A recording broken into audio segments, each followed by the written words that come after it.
হাসপাতালে জয়কে হাতে নাতে ধরে ফেলল কৃষ্ণ ও রূপা। হ্যাঁ বন্ধুরা, অনুরাগের ছোঁয়ার আগামী পর্বে এমনটাই ঘটতে চলেছে। রূপা কৃষ্ণকে সাথে নিয়ে সেই ছোট্ট মেয়েটির পরিচয় জানার জন্য কল্যাণী মেমোরিয়াল গার্লস স্কুলে যায়। আর সেখানে গিয়ে লাবণ্য সেনগুপ্ত নামে মেয়েটির ব্যাপারে জানতে চাইলে সেখানকার দপ্তরি তার বাসার ঠিকানা দিয়ে দেয়। সেই ঠিকানায় গিয়ে জানতে পারে শালিনী মিত্র নামে একজন মহিলা অসুস্থ, উনি সেখানকার সদর ক্যান্সার হাসপাতালে ভর্তি আছেন। রূপা বুঝতে পারে এই জন্যই মেয়েটিকে আমাদের বাড়িতে পাঠিয়েছে, কিন্তু মহিলাটির সাথে আমাদের কি কোনো সম্পর্ক আছে? এসব ভেবে রূপা কৃষ্ণকে সাথে নিয়ে সদর ক্যান্সার হাসপাতালের উদ্দেশ্যে রওনা হয়। এদিকে দীপা রূপাকে কোথাও না পেয়ে চরম রেগে যায় আর বলে, আমার কারো সাহায্যের দরকার নেই, আমি একাই সব সামলাতে পারবো। এদিকে রূপা ও কৃষ্ণ সদর ক্যান্সার হাসপাতালে চলে আসে। তারপর তারা রিসিপশনে গিয়ে শালিনী মিত্র নামে রোগীটি কোন কেবিনে আছে তা জানতে পারে আর দ্রুত চলে যায় সেই কেবিনে। রূপা দেখতে পায় মহিলাটির পাশে জয় দাঁড়িয়ে আছে। রূপা অবাক হয়ে যায় ব্যাপারটা দেখে।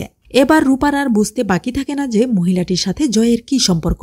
তারপর রূপা আর দেরি না করে জয়ের সামনে গিয়ে বলে, কাকাই তুমি এখানে?